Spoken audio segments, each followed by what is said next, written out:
Did you know that the Great Pyramid of Giza was the tallest structure in the world for 3,000 years?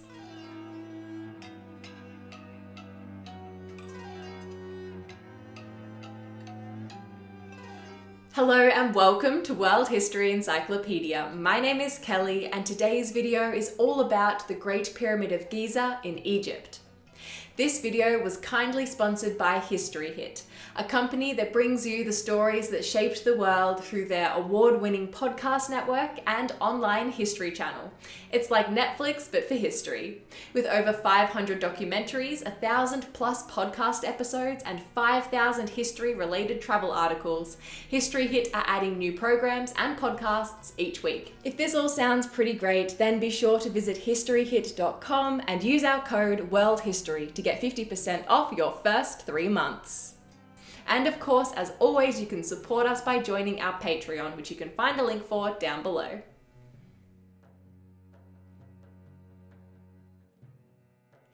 The Great Pyramid of Giza, located in the Giza Plateau near the modern Egyptian city of Cairo, is the last surviving of the 7 wonders of the ancient world.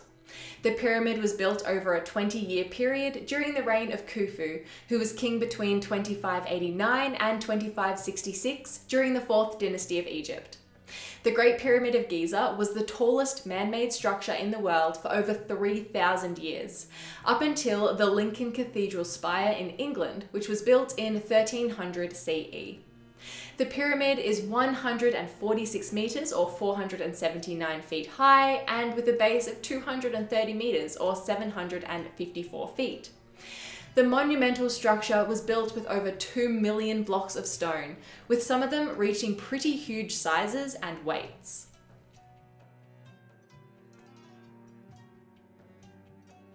In 1880 CE, the British archaeologist Sir Flinders Petrie excavated the site using modern techniques and scientific analysis and set the standard for meticulous and detail-oriented archaeological operations in Egypt, and more specifically at Giza. The function and purpose of the pyramid has been theorized continuously, but the most widely accepted reason for its construction is as a tomb for a king, although exactly how the pyramid was built is still a bit of a mystery. There is a theory of ramps running around the outside of the structure in order to move the blocks, and with the new discoveries of a sophisticated ramp system at an ancient alabaster quarry at Hatnub, this theory is still one often discussed by scholars. And although the evidence that the ancient Egyptians built the pyramids with their own technological innovations is continuing to grow, some still seem to believe that it was through extraterrestrial involvement that these monumental architectural feats were built. What is far more likely is that the technological means the ancient Egyptians used were common for them, so they felt no need to document the process. Still, the intricacy of the interior passages, shafts, and chambers, along with the mystery of how they were built and their orientation to cardinal points, still fuels some people's misguided fringe theories. Another theory of the pyramid's construction is that they were built on the backs of slaves. Contrary to the popular belief that Egyptian structures, and in particular the pyramids of Giza, were built by Hebrew slaves, there is no evidence of any kind whatsoever from any era of Egypt's history that supports the narrative events described in the biblical book of Exodus. Instead, the pyramids were built by Egyptians who were hired for their skills. Even workers' houses have been discovered and were fully documented by Egyptologists Lena and Hawass in 1979 CE.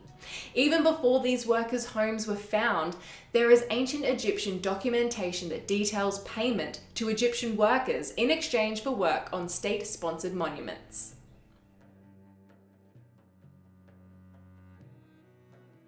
The oldest pyramid in the world, although not a true pyramid, is the Step Pyramid of Giza at Saqqara, which was built by the Vizier Imhotep towards the end of the early dynastic period, between circa 3150 and circa 2613 BCE, as an elaborate tomb for his king, Djoser. Prior to Imhotep's grand vision, tombs were made out of mud and fashioned into mounds known as mastabas. The step pyramid devised by Imhotep was improved upon by the king Sneferu during the Old Kingdom of Egypt, who wanted to make an even more impressive monument.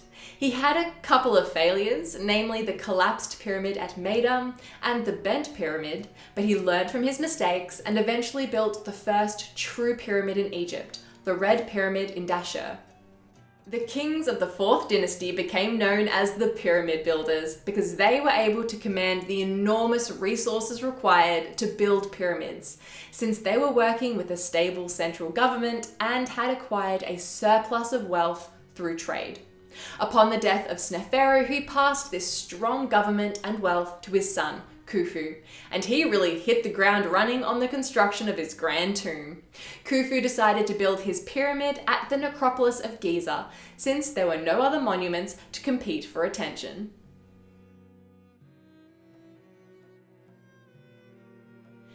Credited with both the design and the building of the Great Pyramid was Khufu's nephew and vizier, Hemiunu, who probably learnt all about what went into constructing a pyramid from his father, Nefermat, Khufu's brother and Sneferu's vizier. There are surviving written letters, reports, and diary entries that firmly place the building of the Great Pyramid during Khufu's reign, but not a single one of these written records hints towards the actual construction of the monument. Obviously, both great skill and technology would be required to create such a large, perfect shape, and modern theories still continue to fall back to the ramp theory. Another theory suggested by the engineer Robert Carson is that the pyramid was built using water power, with ramps inside the pyramid as well as hydraulic power from below and hoists above, since the high water table of the Giza Plateau is right below the monument. Egyptians didn't have a crane, but they did have a shaduf, which was a long pole with a bucket and rope at one end and counterweight at the other, which was usually used for drawing water from a well. Using hydraulic power and hoists, the stones could have been moved around the interior of the pyramid, and would also account for the shafts and spaces inside the pyramid. But really, we just don't know. Once the interior of the pyramid was completed, it was covered in white limestone, which would have shone brightly and been visible from every angle and from miles away. Although today the monument is still very impressive, it would have been more so when it was covered in the limestone. The workers on the pyramid were both skilled and unskilled, with some working for compensation for their time and others to pay off debt or as community service. During the period of the year when the Nile flooded, it was impossible to farm the land, so the government provided work on their great monuments to these farmers.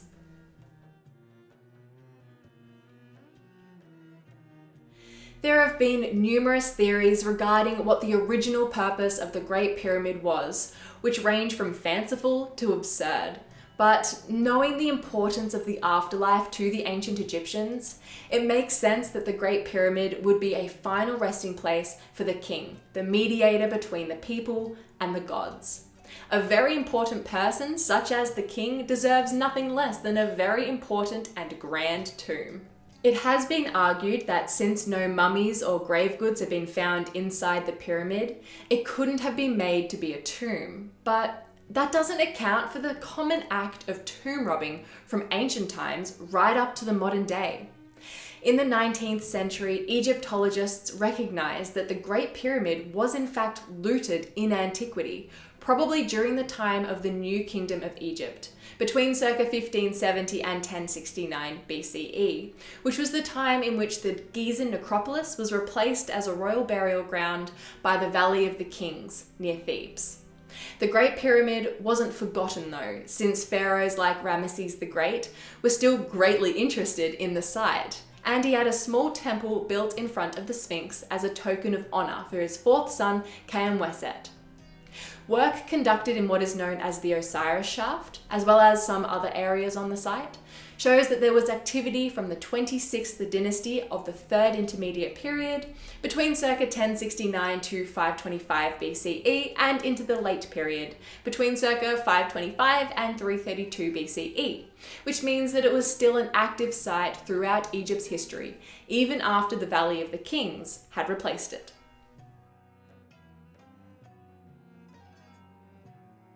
After Khufu died, his son Khafre became king and built his pyramid next to his father's, and King Menkaure, who came after Khafre, did the same thing. Menkaure and Khafre both added monuments and temple complexes, including the Great Sphinx of Giza, but these were all on a smaller scale than that of Khufu's work, due to the resources becoming more and more scarce. So much so that Menkaure's successor, Shepsekhaf, had enough resources to finish Menkaure's pyramid complex, but couldn't afford his own. Giza was a thriving community and continued to be considered an important site, with funds being allocated for its upkeep as long as they were available. Giza had a sturdy economy, housing, shops, temples, and a marketplace. Nothing like the modern-day site of Giza, which is an isolated outpost near Cairo. After the Roman occupation of Egypt, the temples, monuments, and pyramids of Giza fell into decline, with the Romans focusing their energy on Alexandria and the abundance of crops the land offered. The site was more or less neglected until Napoleon and his team of scholars visited the site while on military campaign, and after Napoleon's work in Egypt, others were inspired to make their own observations and conduct their own excavations. Excavation of the Great Pyramid of Giza by Flinders Petrie laid the foundation for any others who followed up to the present day. His excavations at the site were careful, and he worked to preserve the historical authenticity of the monument as best as possible. Petrie's basic techniques are still used by archaeologists today.